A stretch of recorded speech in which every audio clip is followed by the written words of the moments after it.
Hi guys, welcome back to my channel. It's me Tembeka from Yizo.com. Guys, Mpumelelo arguing with his father like they are on the same age. Remember, Mpumelelo born and raised by Mayeni, and Mayeni who I see as a straight talker to her husband.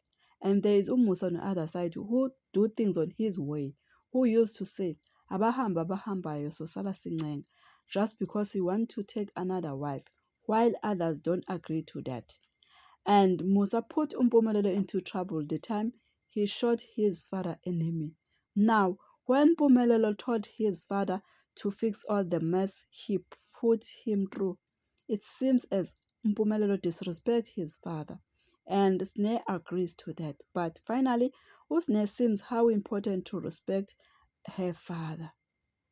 On the other side, Nini cried on the trip because he thought his mother is not coming. Then Musa told Mayeni. Guess they respond to Mayeni. Nini act crazy. Hi Mayeni, I thank you. Please don't forget to subscribe, like, comment, and press notification button to be the first to see whenever I upload it. Bye you.